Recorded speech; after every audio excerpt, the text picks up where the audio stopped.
Thank you for joining today's session as we discuss student engagement in ELA and literacy, and this is part one. Student engagement in ELA is not simply making reading and writing more fun. It means designing literacy experiences in which students have a reason to read, something meaningful to say, choices in how they respond, opportunities to collaborate with one another, and a purpose for creating text. Handouts and resources for this presentation are linked in the classroom module, and they are noted with an icon and title on the slide for which they apply. If you could print handout one for today's work, that would be very helpful, but not required. The idea of engagement is strongly supported by Georgia's now ELA standards. I'm calling them now because we've been working with them for over a year. So we're beyond calling them the new standards at this point. In the practices domain, students are expected to develop reader and writer identities, engage intentionally in reading and writing, use comprehension strategies, participate in writing processes, consider author, audience, context, purpose, analyze author's craft, and collaborate and present. So, in other words, engagement is not an extra layer added onto the standards, it's built into these standards. Interpreting and constructing text are both emphasized in the classroom, and this creates a strong foundation for engagement and in purpose. Multimodal texts are also utilized to create intentional and authentic engagement for today's student. The research base supports this as well. The What Works Clearinghouse identifies 5 major supports for adolescent literacy: explicit vocabulary instruction, explicit comprehension strategy instruction, extended discussion of text meaning, increased motivation and engagement in literacy learning, and targeted interventions for struggling readers. Today, we're focusing on a question that teachers are asking more and more. How do we create real, true engagement in middle and high school ELA classrooms? It's not just students being quiet, not just students completing something, not just, oh, we added a game for fun. We're talking about engagement that connects directly to literacy, meaning making, standards, and student ownership. Our goal today is practical. You should leave with language to explain engagement, strategies you can use quickly, and a planning process for redesigning lessons. We are not adding fluff to instruction. We are making the standards more visible, more purposeful, and more accessible to students.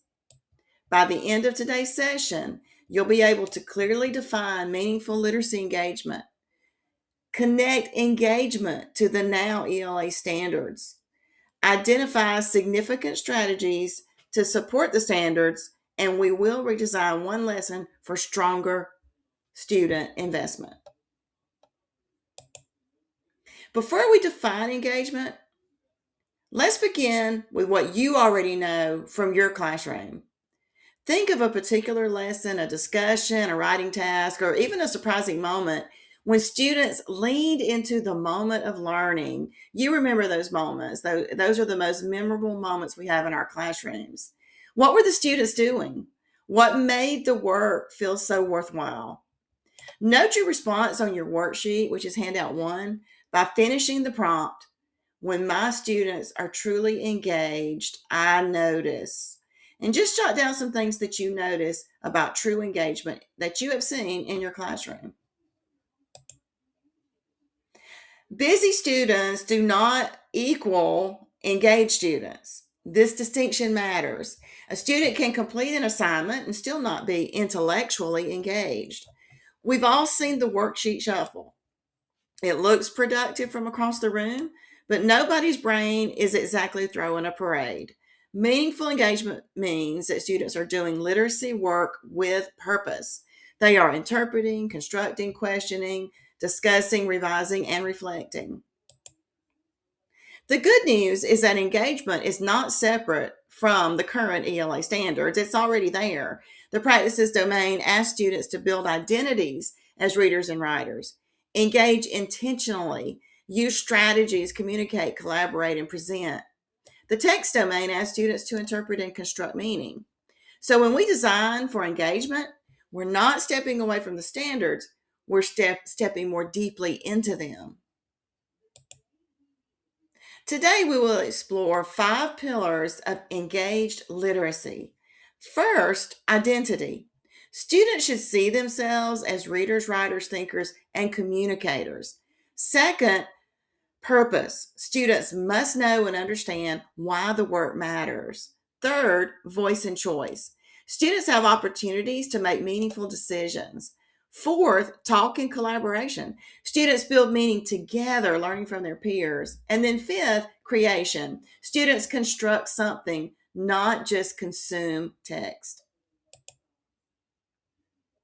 Identity is especially important in middle and high school because many students have already decided whether they're good at reading or writing. And sometimes I hate reading actually means I've not had many successful or meaningful reading experiences. We can begin to shift that by helping students recognize that literacy already is present in their lives. See the handout provided for students to explore their own view of literacy and how they want to personally improve throughout the year. Purpose is one of the fastest ways to improve engagement. A task becomes stronger when students know what they are investigating. The reading is not just assigned, it becomes necessary. Students are reading to decide, compare, challenge, explain, or create. For example, let's imagine that our students are working on interpreting and constructing text concerning the topic of social media. Instead of giving students an article with a list of questions, try challenging them with identifying a source that would be most useful in helping them to understand if social media improves or harms communication. This gives them a specific path that's engaging and challenging. Choice does not mean chaos in your classroom. The key is choice within a clear criteria. Students may have options in text, topic, evidence, product, or perspective. Clear criteria means students have meaningful options, but the expectations for quality and the learning targets stay the same. Choice should not mean do whatever you want. Clear criteria keep the work rigorous, fair, and focused. Choice should live inside boundaries. For voice and choice, teachers should say to students, you may choose how you show your thinking, but everyone must show the same important learning. Discussion is not a break from literacy at all. Discussion is literacy. Students rehearse ideas, test interpretations, hear alternative perspectives, and strengthen reasoning. For many students, talking before writing is the bridge between having an idea and being able to express it clearly. The ELA standards emphasize interpreting and constructing text. That gives us a powerful engagement opportunity. Students should not only analyze what authors do, they should try those moves themselves. When students create something for an audience or a purpose, literacy becomes more authentic. Engagement should not live only in the opening hook. A fun hook followed by 40 minutes of misery is not the dream. Engagement should move through the whole lesson. Students begin with curiosity, focus on a skill, apply it through meaningful work, and reflect on what they learned. Check out Handout 2, Engagement Strategy Bank, that's linked in the Google Classroom module. You'll find some good opportunities there to work on this. Let's look back at how a basic lesson becomes more engaging without abandoning rigor. The before version may not be bad, but it's limited. The now version gives students a purpose. It focuses attention on author's craft, includes discussion, and asks students to construct something using the same craft move. Now it's your turn. Think of this as homework to practice the concepts that we've learned today. On your own or with your PLC this week, choose one lesson you already teach. Use the planner provided as Handout 3 to strengthen one part of the lesson. Maybe you add a compelling question. Maybe you build in structured talk. Maybe you shift the final task from answer questions to construct a response for a purpose. Use the handout provided as you plan. To close, identify one small shift you can make this week. Provide your shift in the chat box to share with colleagues today. In summary, engagement grows through intentional design, not giant classroom overhauls. This does not have to be a big movement. Choose one move, try it, watch what students do, then refine.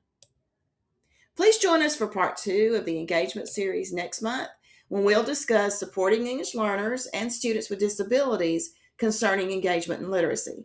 These strategies will also work for every student, so please tune in for another great topic. Thank you.